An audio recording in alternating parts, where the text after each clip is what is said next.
I had a dream bothering me.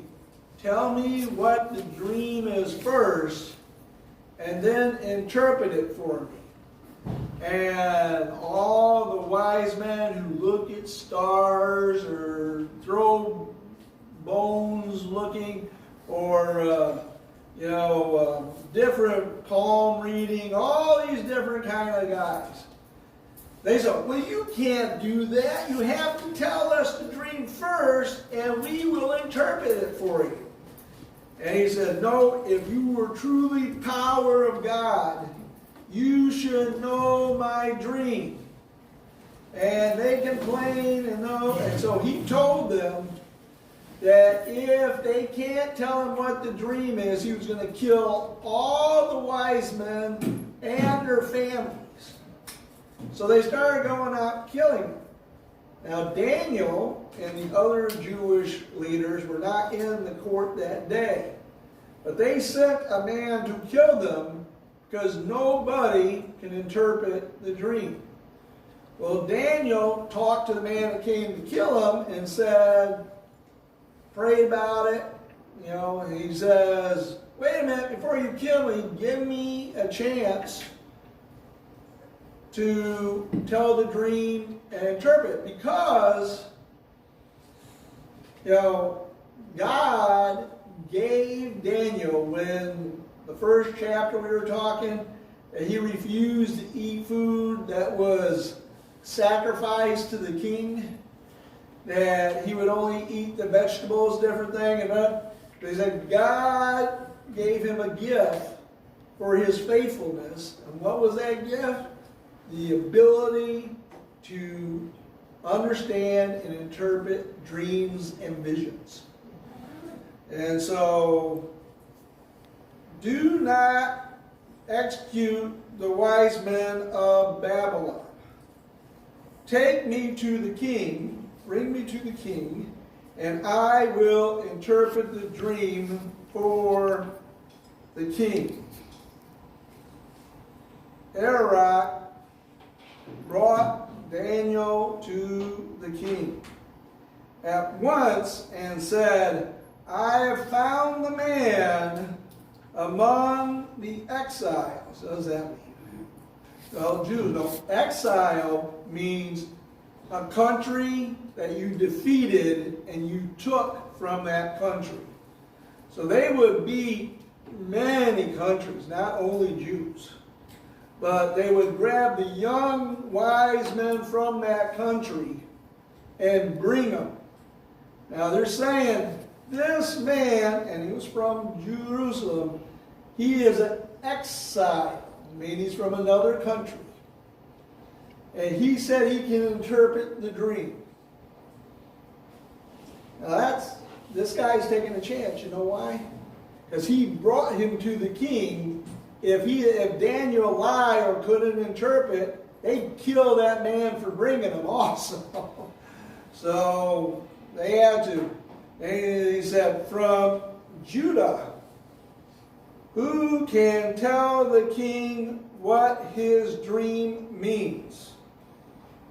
The king asked Daniel, also Belshazzar, said, are you able to tell me what I saw in my dream and interpret it? Now, dreams, I've had many people through the years tell me, I had a dream and it means something. Now, dreams are different. Some people have a dream and it just means nothing. I had a dream last night. I was rich, a millionaire. Does that mean I'm going to have $1 million now? No. Most dreams mean nothing. You have a dream, it has no spiritual meaning. But God truly communicates through dreams. And Satan attacks people through dreams. A long time ago, When I was young, I was in college. I went to go visit this preacher, and he told me to sleep down in the basement. He had a bed down in the basement, and so I went to bed. At nighttime, I had a dream of a demon was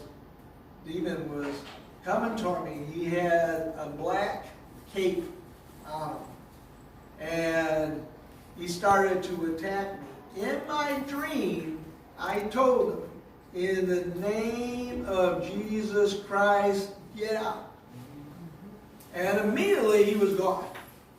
That dream, wow, it seemed real. I thought it really happened when I woke up. You know, I woke up in the morning, and I went upstairs, and I used to talk to the preacher. I explained my dream, and he was like surprised, because he said that many times that preacher, his family, accepts foster kids. And one was from Vietnam. And so when they said that he would worship a demon. And he said that demon he worshiped always came to him wearing a black cape at night. And he said the way I explained it is exactly the same way that Vietnam kid explained it. And he thought it was one of his past master who could tell him what to do. But when I came, he came to me, I told him, Jesus Christ, get out, it's gone. And then it never came back. You know, is that true? I believe it was true. I don't think it was just a dream. I thought that was true. And there's different times in my life where I had dreams. Well, when I was called to become a pastor, I had a dream where God was telling me to become a pastor. And it impressed me. I still remember it today. And, it just hit me really strong. But many people say, oh, I don't want to say it because I tell people I have dreams, they'll just laugh at me. But not all dreams mean something. You know, you dream, I got married to that girl, she's pretty, but she's already married to somebody else. I had a dream I married you, divorce your husband. No, God would not do that.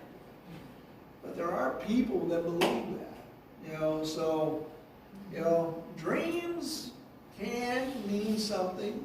And if you get them and you really think God is impressing on you something, and you talk, come talk to me or some other people, Christians are strong.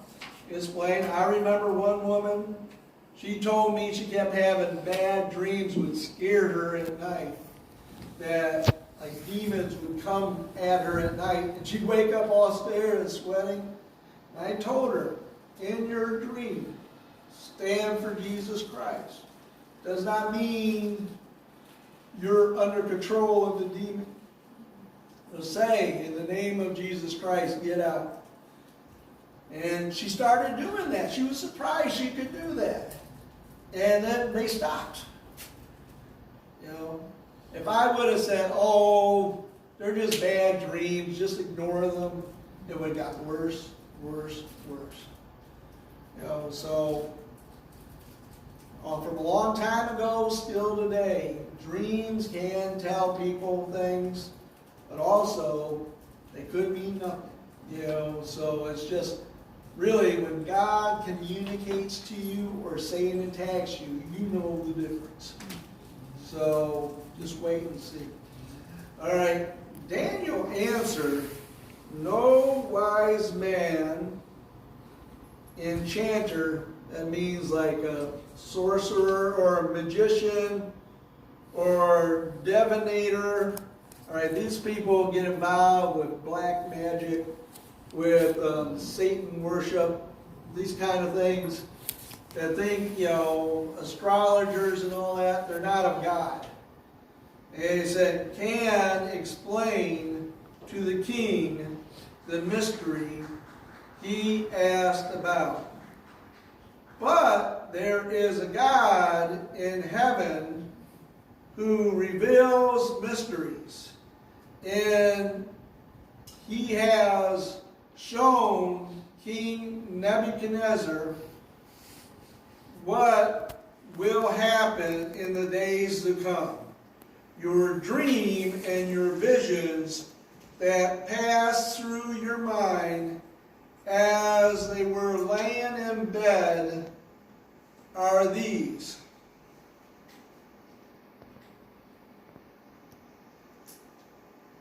So Daniel tells them, I know all these guys. They couldn't tell you because they do not have the true God. And he goes, I'll tell you what your dream is.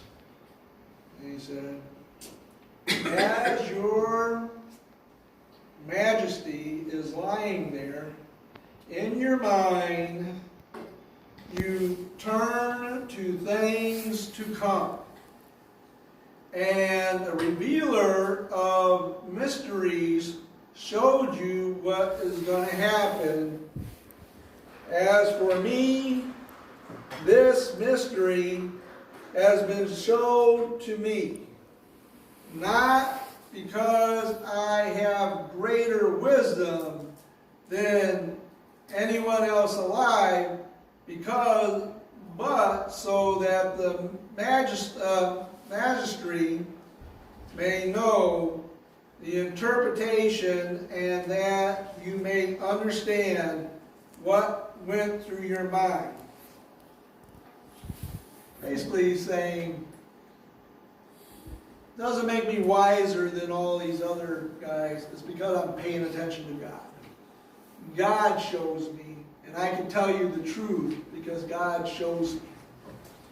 And you go, your majesty looked, and there before you stood a large statue.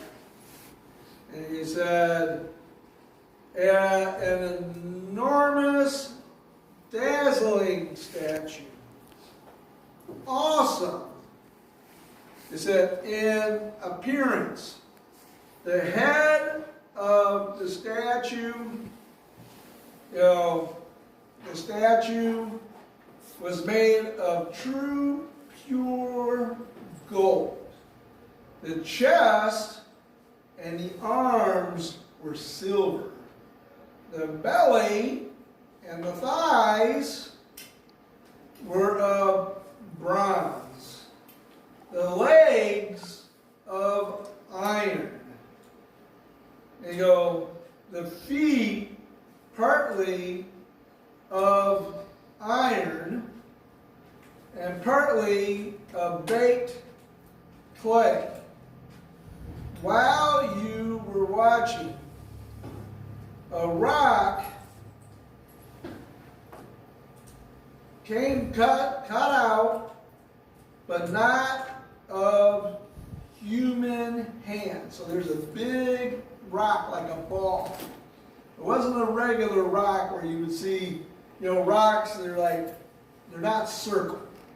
They got different shapes. This was made, they said, it looked like it was made a big round ball. But man did not make it.